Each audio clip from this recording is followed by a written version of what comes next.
1 Corinthiens 2, versets 6 à 9. Cependant, c'est une sagesse que nous prêchons parmi les parfaits, sagesse qui n'est pas de ce siècle ni des chefs de ce siècle, qui vont être réduits à l'impuissance. Nous prêchons la sagesse de Dieu, mystérieuse et cachée, que Dieu avant les siècles avait prédestinée pour notre gloire. Sagesse qu'aucun des chefs de ce siècle n'a connue, car s'il l'avait connue, il n'aurait pas crucifié le Seigneur de gloire. Mais, comme il est écrit, ce sont des choses que l'œil n'a point vues, que l'oreille n'a point entendues, et qui ne sont point montées au cœur de l'homme. Des choses que Dieu a préparées pour ceux qu'il aime.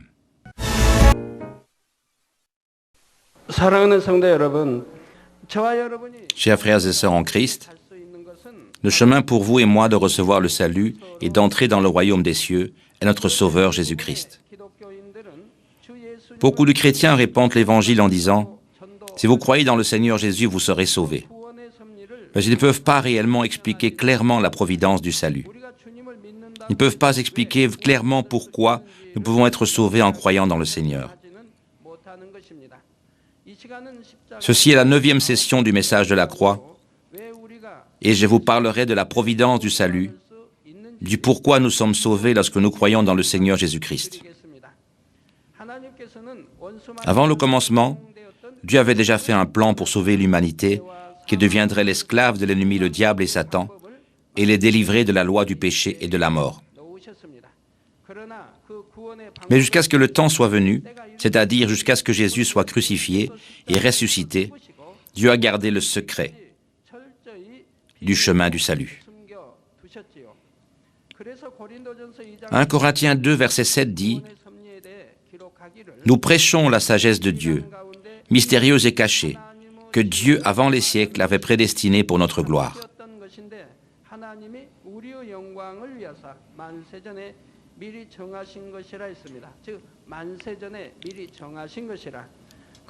Quel est alors ce secret?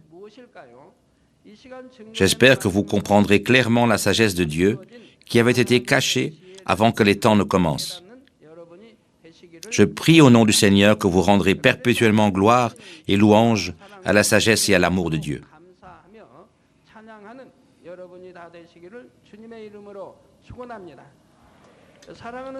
Chers frères et sœurs en Christ, la cause première pour laquelle Adam et Ève ont mangé de l'arbre de la connaissance du bien et du mal était à cause du serpent, manipulé par Satan et qui a tenté Ève. Lorsqu'Adam et Ève ont été maudits à cause de leur péché, Dieu a prophétisé au sujet du salut de l'humanité. Genèse 3, verset 15 dit « Je mettrai l'amitié entre toi et la femme, entre ta postérité et sa postérité. Celle-ci t'écrasera la tête et tu lui blesseras le talon. » Ici, femme n'est pas une femme au sens physique, mais elle se réfère à Israël, dans le sens spirituel.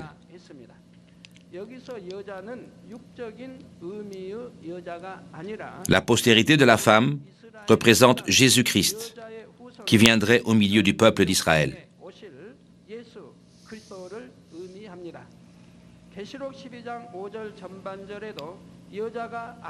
La première moitié d'Apocalypse 12, verset 5 dit aussi « Elle enfanta un fils, qui doit paître toutes les nations avec une verge de fer. » Il utilise une expression « le fils né d'une femme ». Dieu a dit que la postérité de la femme, c'est-à-dire Jésus, écraserait la tête du serpent. Si un serpent est blessé à la tête, c'est une blessure fatale pour lui. Jésus écrasant la tête du serpent est une prophétie sur le fait qu'il allait écraser l'autorité de l'ennemi, le diable et Satan, qui ont manipulé le serpent. Dieu a aussi dit « Toi, Satan, tu blesseras son, c'est-à-dire Jésus, talon. » Si le talon de quelqu'un est blessé, il ne peut pas marcher et il échoue. C'est une prophétie que Jésus serait crucifié en étant cloué par les mains et les pieds. De la même manière, Dieu a déjà mentionné que Jésus-Christ, qui allait briser l'autorité de l'ennemi, le diable et Satan, et sauver l'humanité, viendrait du milieu du peuple d'Israël, et aussi qu'il serait crucifié, selon le plan de l'ennemi, le diable et Satan.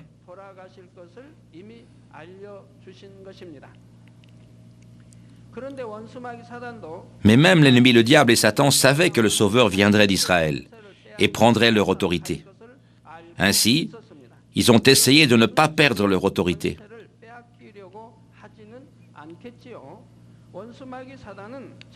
Le diable et Satan croyaient qu'ils garderaient la direction du monde éternellement s'ils pouvaient tuer le Sauveur qui devait venir.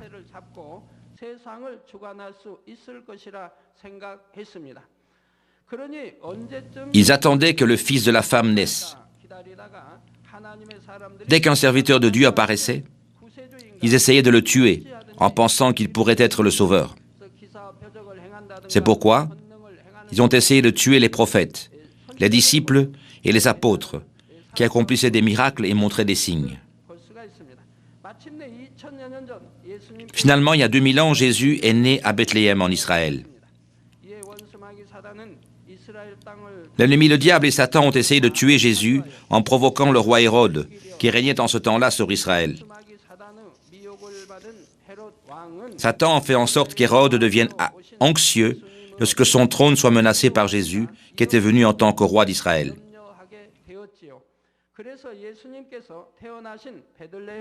Il a donc édicté un ordre de tuer tous les garçons en dessous de l'âge de 2 ans à Bethléem et dans les environs.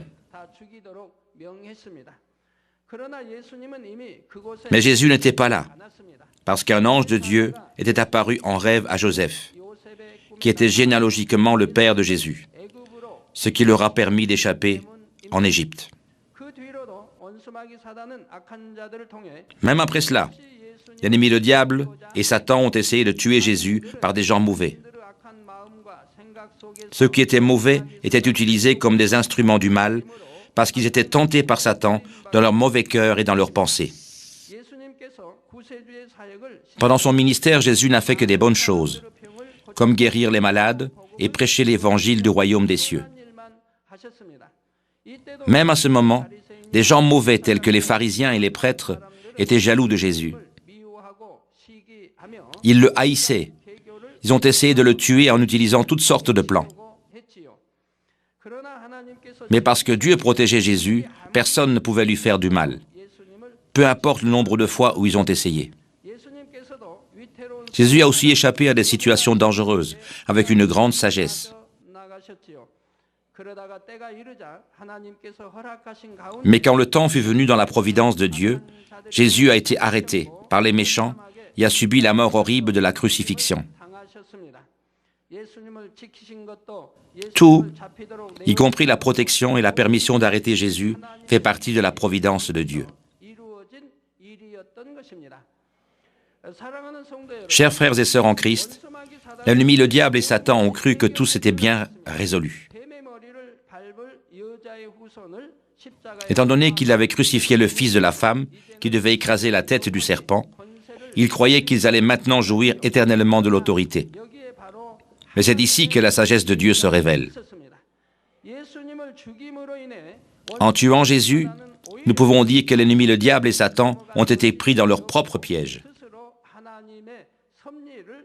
Ils sont devenus des instruments pour accomplir la providence de Dieu. Qu'est-ce que ça signifie? L'ennemi, le diable et Satan ont uniquement tué Jésus avec l'ardent désir et la nécessité de se débarrasser du Sauveur.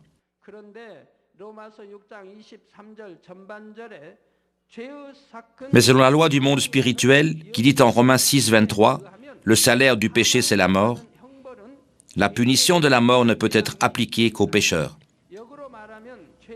En d'autres termes, la punition de la mort ne peut pas être donnée à un homme qui est sans péché.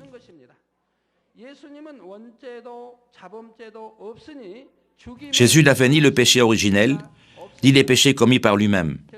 Il n'y avait donc aucune raison pour lui d'être tué. Il n'avait pas le péché originel parce qu'il n'était pas descendant d'Adam. Il a été conçu par le Saint-Esprit et il n'a jamais commis lui-même aucun péché.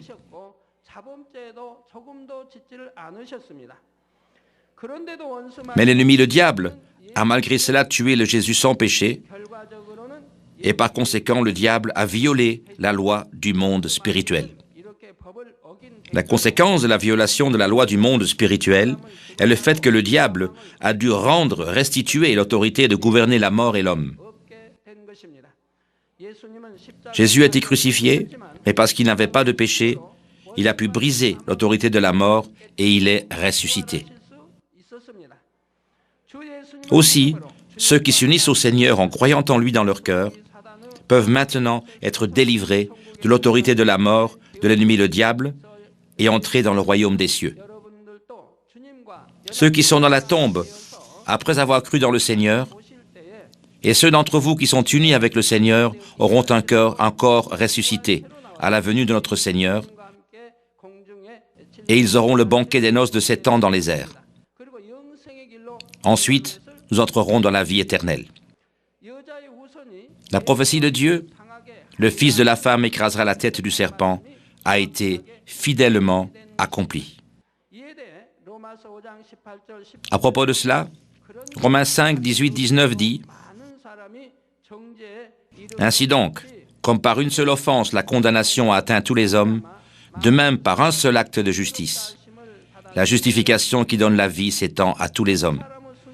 Car comme la désobéissance d'un seul homme, beaucoup ont été rendus pécheurs, de même par l'obéissance d'un seul, beaucoup seront rendus justes. »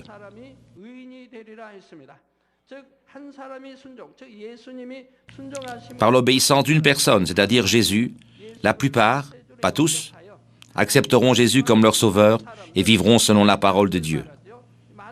Beaucoup seront rendus justes. Chers frères et sœurs en Christ, combien sage et profonde est la providence du salut. D'abord, en raison du fait qu'Adam et Ève ont commis le péché de désobéissance, ils devaient recevoir la punition de la mort selon la loi du monde spirituel.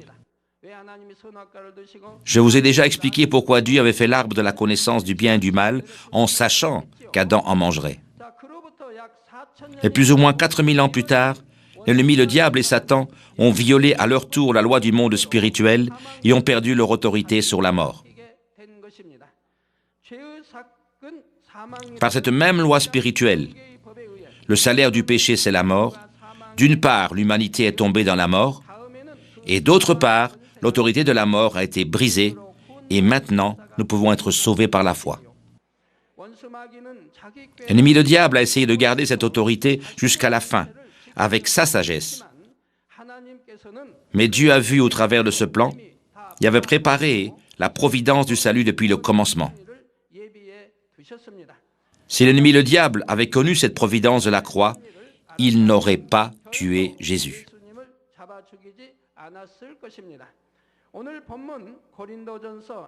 Le passage d'aujourd'hui de 1 Corinthiens 2, versets 8 et 9 dit « Sagesse qu'aucun des chefs de ce siècle n'a connue, car s'il l'avait connue, il n'aurait pas crucifié le Seigneur de gloire.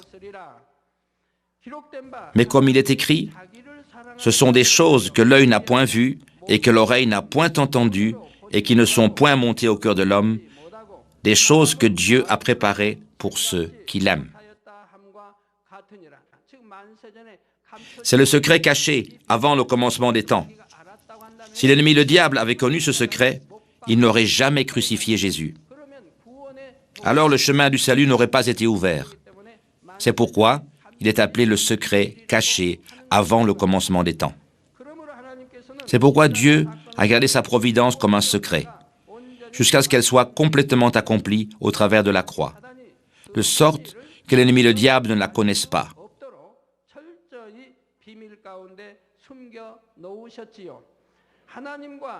Étant donné que Jésus, qui est un avec Dieu, connaissait cette providence, il a obéi jusqu'à la mort et a accompli la providence du salut.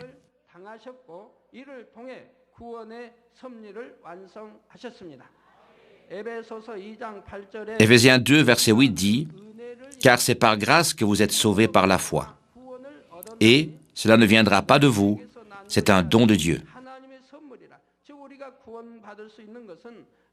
C'est le don de Dieu que nous puissions être sauvés. Ce n'est pas parce que nous sommes bons, que nous sommes gentils ou sages, c'est un don gratuit de Dieu pour nous. Romains 10, verset 10 dit « Car c'est en croyant du cœur que vous êtes justifiés, et c'est en confessant de la bouche que vous parvenez au salut. »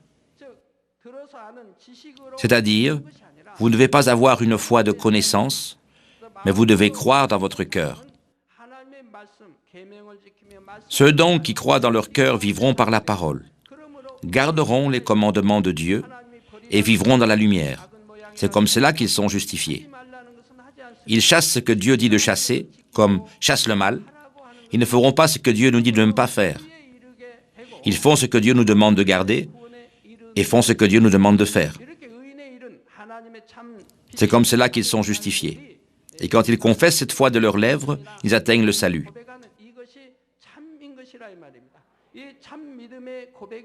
Lorsque ces vrais fils et filles de Dieu confessent qu'ils croient, cette confession est vraie. Ils sont sauvés au travers de cette vraie confession de foi. Maintenant, nous pouvons recevoir le salut par la grâce de Dieu, uniquement lorsque nous devenons un avec le Seigneur en croyant en lui. Si vous réalisez cette merveilleuse sagesse de Dieu, vous ne pouvez que vous exclamer « Oui, c'est cela la providence, de recevoir le salut par la foi. » Chers frères et sœurs, que signifie de devenir un avec le Seigneur en croyant en lui? On ne peut pas dire que nous avons une foi vraie uniquement en confessant de nos lèvres « Seigneur, Seigneur, je crois ». Nous devons croire dans notre cœur et montrer la preuve de notre foi par nos œuvres. Si vous savez réellement que Dieu est amour, il est notre Père et que Jésus est notre Sauveur, vous vivrez par la parole de Dieu et dans la lumière. C'est la preuve de notre foi. Dieu verra cette preuve de foi et dira que vous avez la foi et il vous sauvera. Jésus a dit en Jean 6, verset 56, « Celui qui mange ma chair et qui boit mon sang demeure en moi, et je demeure en lui. » De même, Jean 17, verset 21 dit, « Afin que tous soient un, comme toi, Père, tu es en moi, et comme je suis en toi. Afin qu'eux aussi soient un en nous, pour que le monde croie que tu m'as envoyé. » Pour manger la chair et boire le sang du Fils de l'homme, il faut garder la parole du Seigneur dans notre cœur et la mettre en pratique.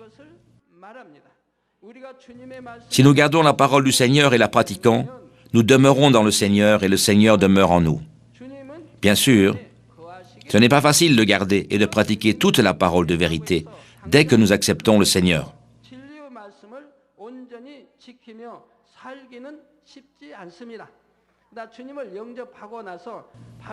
Il y en a quelques-uns qui gardent et pratiquent la parole de Dieu immédiatement après avoir accepté le Seigneur. Mais si nous voulons vraiment et essayons de garder la parole de Dieu, Dieu le considère déjà comme de la foi.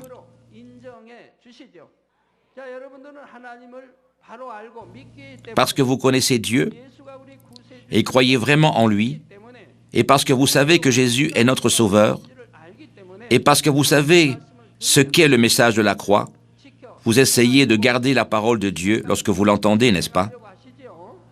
C'est la preuve de votre foi.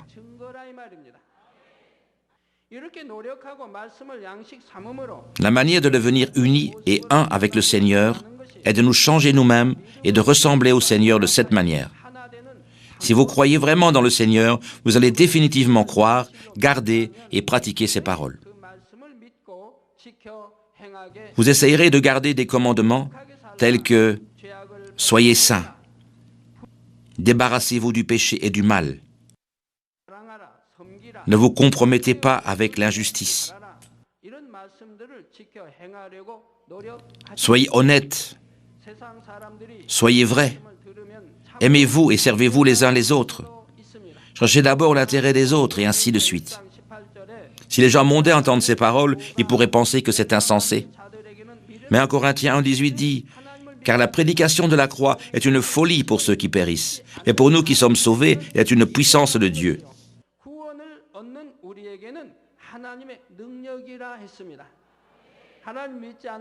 Les incroyants iront en pique-nique ou au golf, à la pêche ou en escalade le dimanche. Mais les croyants vont à l'église et adorent Dieu pendant leur congé.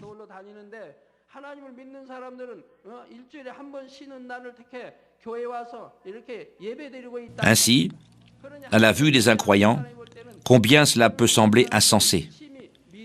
Mais c'est le chemin du salut et la preuve de la foi.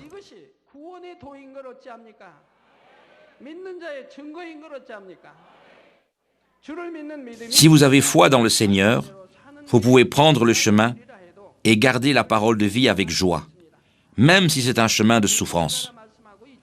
Vous pouvez prendre la voie étroite avec reconnaissance parce que vous croyez que vous êtes sauvés en vivant dans la lumière et parce que vous avez l'espérance d'entrer dans de merveilleux royaumes des cieux.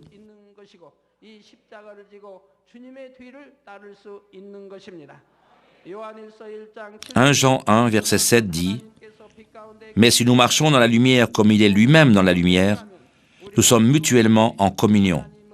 Et le sang de Jésus, son Fils, nous purifie de tout péché. » Uniquement lorsque vous agissez dans la parole de Dieu qui est lumière, le sang de Jésus vous purifiera de vos péchés.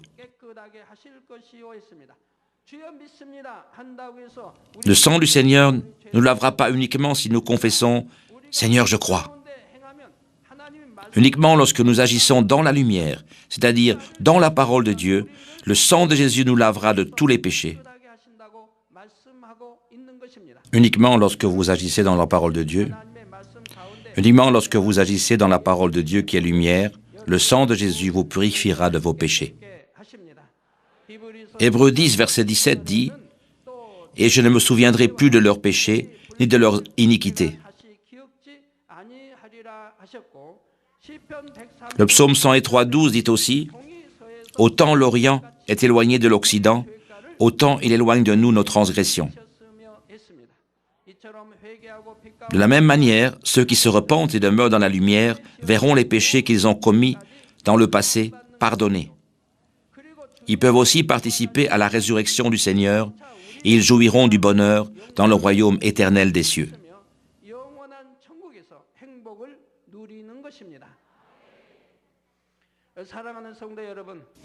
Spectateurs, maintenant je suppose que vous comprenez clairement le principe par lequel vous pouvez être sauvés lorsque vous croyez dans le Seigneur Jésus.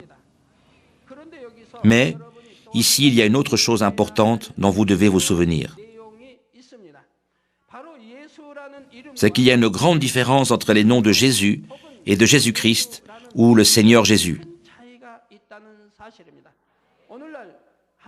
Parce que beaucoup de pasteurs qui enseignent la parole ne savent pas la différence, ils disent simplement « Je prie dans le nom de Jésus ».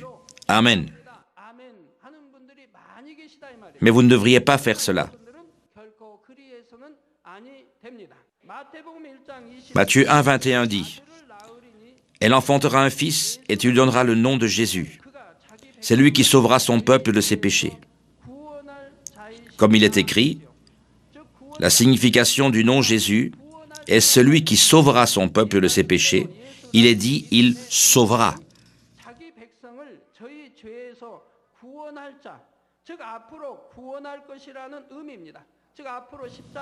Il est écrit qu'il prendra la croix et versera son sang pour nous sauver.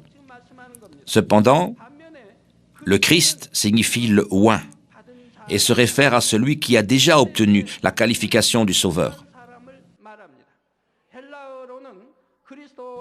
En grec, c'est Christ, et en hébreu, c'est Messie. En coréen, on dit Seigneur et Sauveur, ou Seigneur.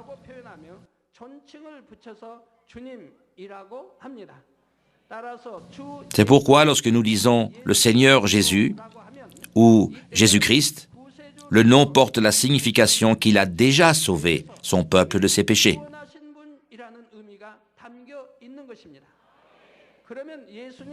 Alors, quand Jésus est-il devenu le Sauveur?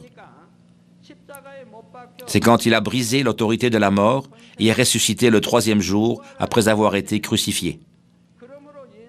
C'est pourquoi le titre Jésus est utilisé pour la période où il n'avait pas encore pris la croix, et pour se référer à la période après sa résurrection, nous devons dire Jésus-Christ. Nous entendons la Bible dire Seigneur Jésus-Christ ou Jésus-Christ. C'est pourquoi, lorsque les disciples et les apôtres ont prié ou prêché l'Évangile après la résurrection du Seigneur, Ils n'ont pas simplement dit Jésus, mais ils ont ajouté le Seigneur ou le Christ. Par exemple, en Acte 3, verset 6, lorsque Pierre et Jean ont guéri le paralytique à la porte appelée Belle, ils ont dit « Dans le nom de Jésus-Christ de Nazareth, marche ». Ils n'ont pas dit « Dans le nom de Jésus, marche », mais « Dans le nom de Jésus-Christ ».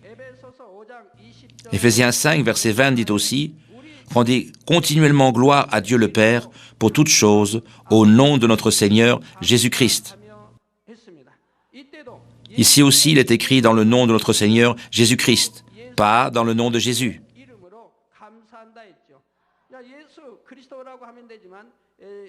Il aurait pu dire uniquement Jésus-Christ, mais l'apôtre Paul utilise souvent le Seigneur. C'est pourquoi il a dit le Seigneur Jésus-Christ. Tout comme nous pouvons simplement dire Père, mais nous insistons en disant Abba, Père. Seigneur signifie Jésus-Christ, mais nous insistons en disant le Seigneur Jésus-Christ. Il y a dans cela une très importante signification spirituelle. Laissez-moi vous donner un exemple. Supposons qu'un policier approche un voleur. Mais le policier ne sait pas que c'est un voleur. Si le voleur sait que le policier ne le reconnaît pas, il ne sera pas effrayé et il ne fuira pas. Parce que le policier ne sait pas que l'homme est un voleur, ou qu'il est un cambrioleur ou un assassin, le policier n'arrêtera pas cet homme.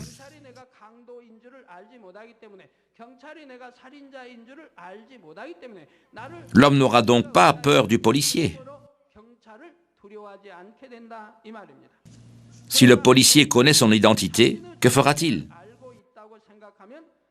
Il fuira rapidement ou se cachera dans la crainte d'être arrêté.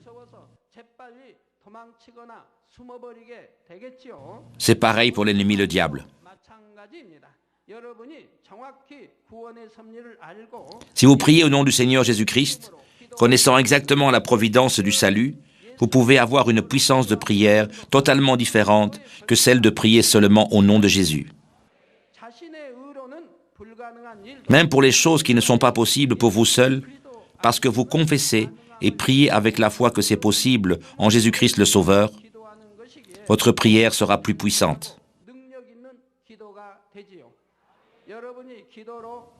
Lorsque vous chassez les esprits impurs, vous ordonnez au nom du Seigneur de la victoire, sachant que Jésus-Christ a déjà brisé l'autorité de l'ennemi, le diable, et Satan sur la mort. Les esprits impurs s'en iront en tremblant. J'espère que vous vous rappellerez de ce fait et prierez dans le nom de Jésus-Christ ou du Seigneur Jésus-Christ et pas seulement dans le nom de Jésus.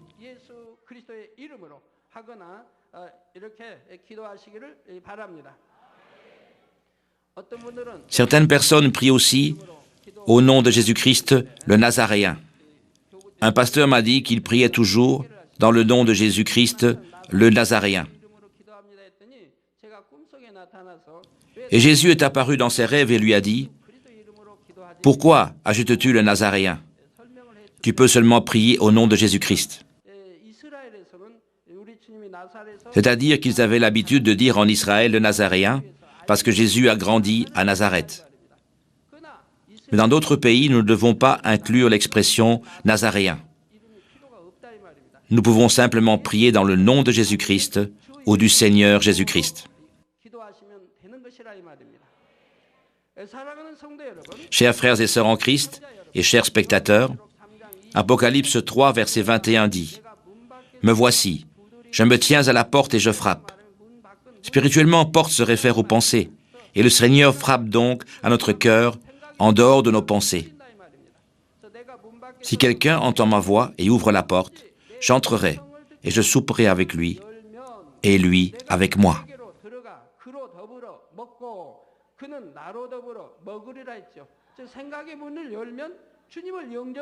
Le Seigneur nous a promis que quiconque entend sa voix et ouvre la porte, il sera avec lui. Si quelqu'un d'entre vous n'a pas encore accepté le Seigneur, je vous prie d'ouvrir votre cœur en ce moment, d'accepter le Seigneur Jésus et de recevoir le pardon de vos péchés. Pour ouvrir la porte de notre cœur, nous devons d'abord ouvrir la porte de nos pensées. Lorsque vous écoutez la parole de Dieu, vous ne devez pas insister sur vos propres pensées et votre connaissance, mais accepter et recevoir la parole de Dieu.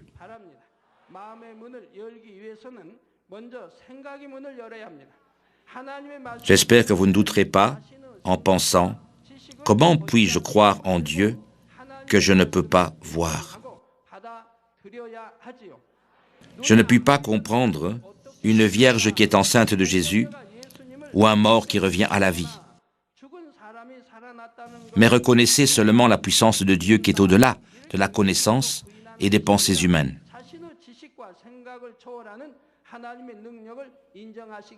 De plus, les membres de notre Église ont expérimenté et vu par eux-mêmes de nombreux miracles, signes et prodiges et des morts qui revenaient à la vie, comme cela est mentionné dans la Bible. Vous avez vu des aveugles voir, des sourds entendre, des paralytiques marcher et les maladies être guéries en transcendant le temps et l'espace.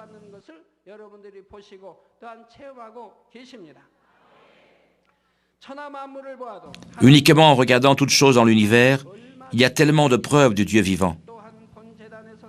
Uniquement en voyant tant d'œuvres puissantes avoir lieu dans cette Église, nous pouvons aisément voir que les choses qui sont impossibles aux hommes sont possibles par la puissance de Dieu. Peu importe combien un homme est capable et sage, il est un être tellement bas comparé à la sagesse et à la puissance de Dieu.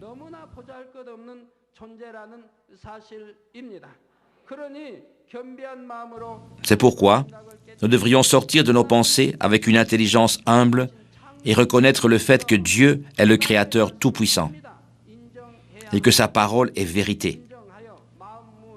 Si vous reconnaissez ce fait et ouvrez votre cœur, Dieu vous donnera le Saint-Esprit afin qu'il soit en vous.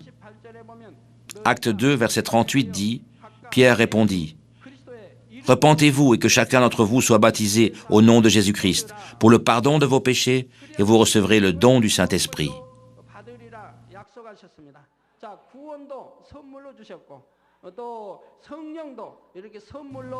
Le salut est un don et le Saint-Esprit est un don aussi.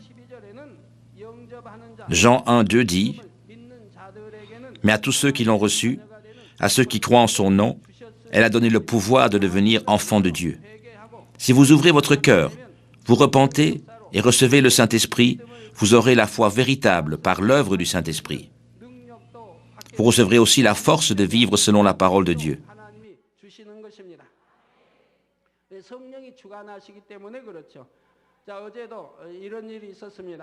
Hier, quelque chose s'est produit. Nous avons 3 invités dans ce service. Et lorsqu'ils venaient de Los Angeles, nous avons entendu qu'ils partaient 2 heures plus tôt que le programme.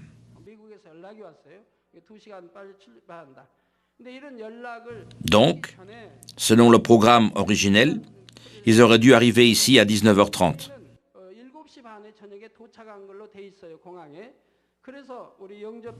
Notre comité d'accueil a donc programmé de se réunir à l'église à 17h30 pour partir.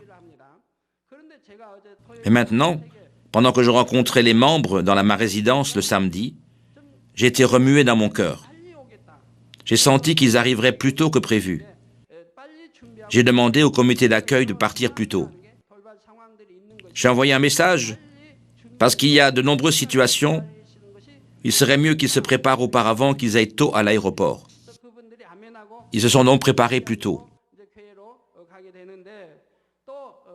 Mais pendant que je rencontrais un autre groupe de membres de l'Église, Dieu a de nouveau remué mon cœur, que nous devrions aller encore plus tôt.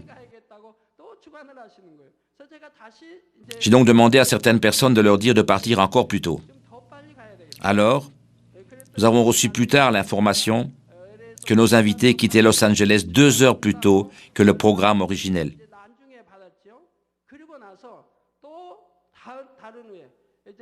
Alors encore, ils ont pris un vol différent.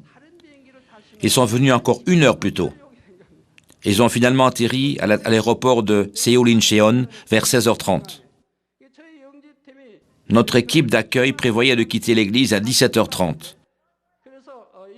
afin de recevoir nos invités à 19h30. Mais ils sont arrivés à l'aéroport à 16h30.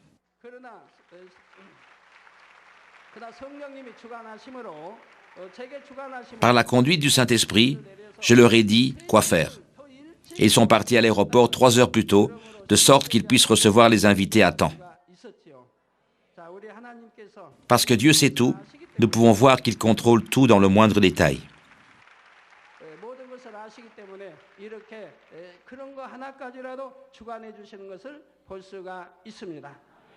C'est cela, être né de nouveau d'eau et de Saint-Esprit. Et ceux qui sont nés de nouveau deviennent les enfants de Dieu. Dieu les appellera mes fils et mes filles, et nous pouvons appeler Dieu Père. Les noms des enfants de Dieu sont également inscrits dans le livre de vie dans le ciel, et ils gagneront la citoyenneté du royaume des cieux. Tout comme il y a la loi pour garder ce monde, les citoyens du royaume des cieux doivent suivre la loi du monde spirituel. C'est-à-dire que nous devons garder le commandement de Dieu, qui est le Créateur et notre Père. Même si nous confessons notre foi dans le Seigneur et avons reçu le Saint-Esprit, si nous continuons à commettre des péchés en ne vivant pas selon la parole, l'ennemi le diable nous accusera et nous apportera des épreuves et des difficultés. Si nous continuons à commettre des péchés après avoir été affligés par des tests et des épreuves, nos noms seront effacés. Alors nous n'entrerons pas dans le royaume des cieux. Uniquement lorsque nous suivons la loi du royaume des cieux, nous ne pouvons pas être accusés par l'ennemi le diable et Satan, mais nous resterons sous la protection et dans les bénédictions de Dieu jusqu'à ce que nous atteignions le royaume des cieux. Laissez-moi vous conclure ce message. Chers frères et sœurs en Christ, spectateurs, Acte 16, 31 dit « Croyez dans le Seigneur Jésus-Christ et tu seras sauvé, toi et toute ta famille. » Dieu a accompli tout le processus pour nous donner le salut au travers de notre foi, selon les strictes lois de la justice. La providence du salut a été accomplie dans le secret, par la grâce de Dieu et l'amour du Seigneur, sans que personne ne le sache. Lorsque l'ennemi, le diable et Satan ont su qu'ils avaient perdu leur autorité sur la mort après avoir tué Jésus, sans connaître ce secret, combien ont-ils dû être mortifiés? Mais cela ne signifie pas que l'ennemi, le diable et Satan ont simplement abandonné et laissé les hommes recevoir le salut. Maintenant, ils ont changé la stratégie afin de faire douter les gens, de sorte qu'ils n'acceptent pas le Seigneur, et aussi pour les tenter, afin qu'ils ne mènent pas une bonne vie dans la foi, c'est-à-dire les amener dans la destruction ensemble avec eux. Pour les incroyants, ils travaillent dans leurs pensées et donnent des doutes tels que « la création n'est pas scientifique, je ne peux pas y croire ». Comment un mort peut-il revenir à la vie? Comment pourrions-nous être sauvés uniquement en croyant en Jésus-Christ, qui a été pendu sur une croix?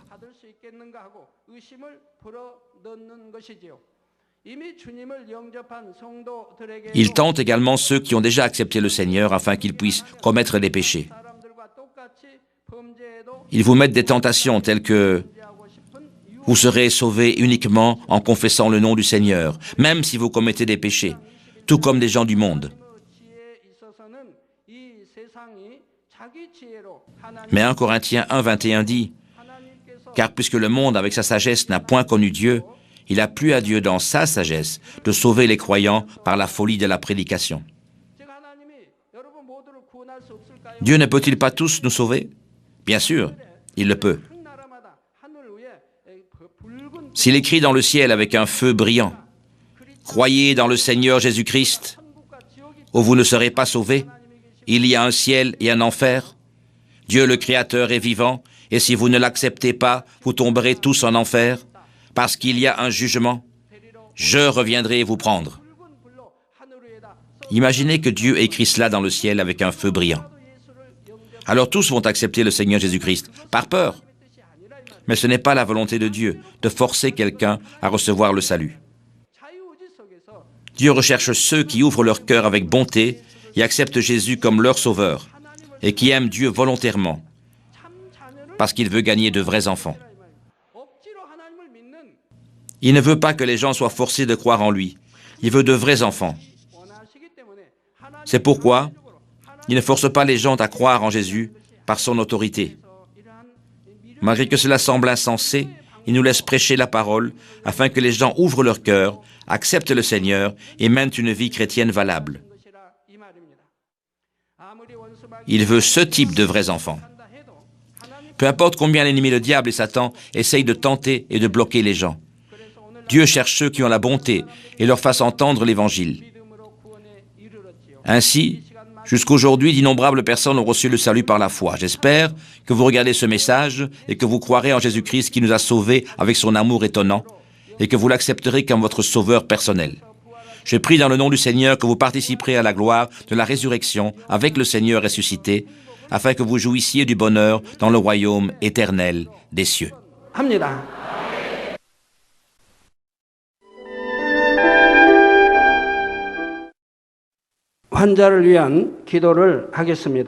Je vais prier pour tous ceux qui sont malades.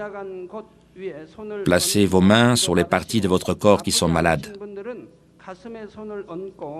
Et si tu es malade partout, tu mets tes mains sur la poitrine. L'œuvre du Dieu Tout-Puissant, qui transcende le temps et l'espace, va vous faire un travail selon votre foi.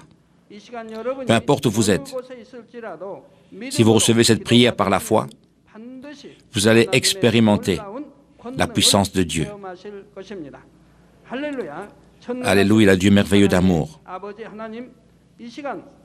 Mets la main sur tous tes enfants, sur tous les spectateurs de JCN, sur tous ceux qui regardent par Internet ou la télévision. Mets ta main et manifeste tes œuvres au travers du temps et de l'espace sur chaque spectateur, à chaque endroit de la terre. Donne à chacun d'entre eux une foi par laquelle ils puissent croire, que toutes les pensées négatives puissent disparaître, que toutes les épreuves et les souffrances soient brûlées par le feu du Saint-Esprit et qu'ils soient guéris par la puissance de notre Seigneur de leur tête jusqu'aux orteils, que tous les nerfs, tous les organes, tous les muscles soient restaurés,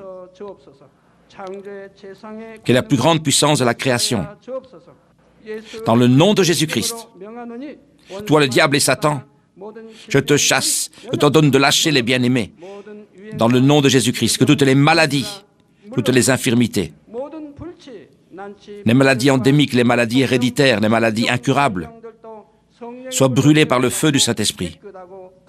Soyez fortifiés, que tous les cancers du poumon, les cancers gastriques soient éliminés, que la leucémie, le cancer, soient brûlés par le feu du Saint-Esprit.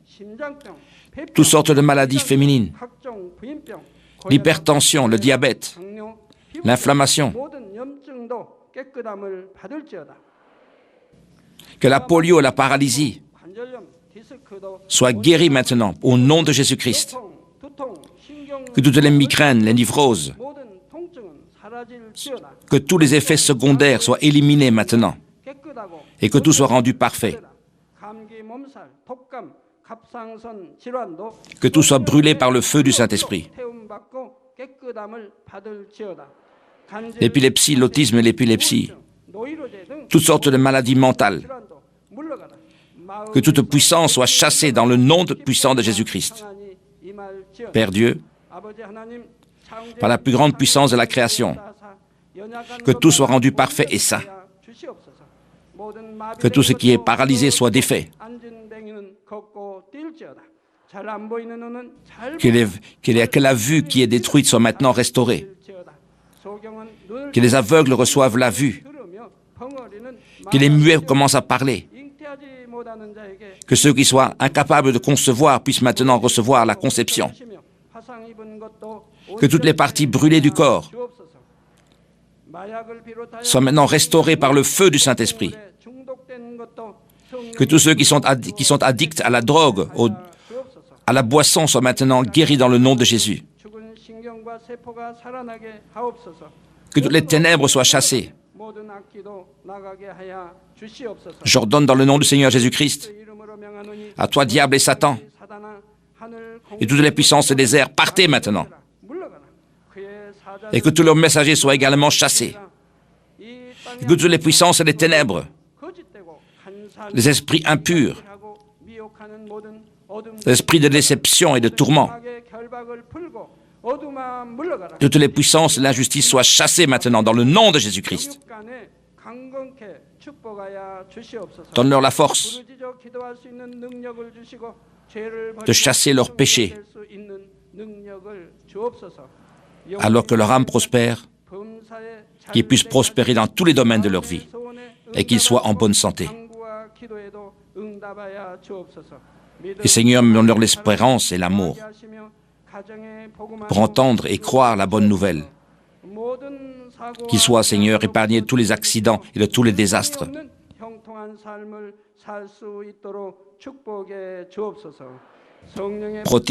Protège, Seigneur, tous les enfants de Dieu dans leur maison, par la puissance du Saint-Esprit.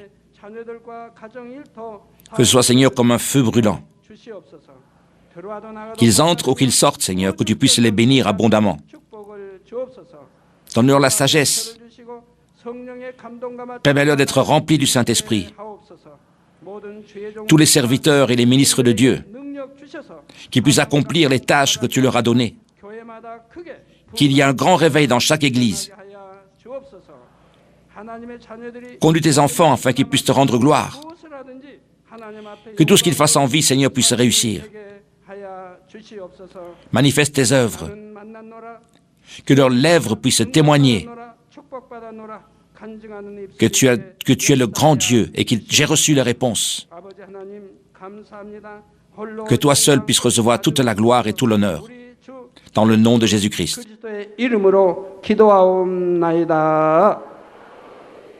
아멘.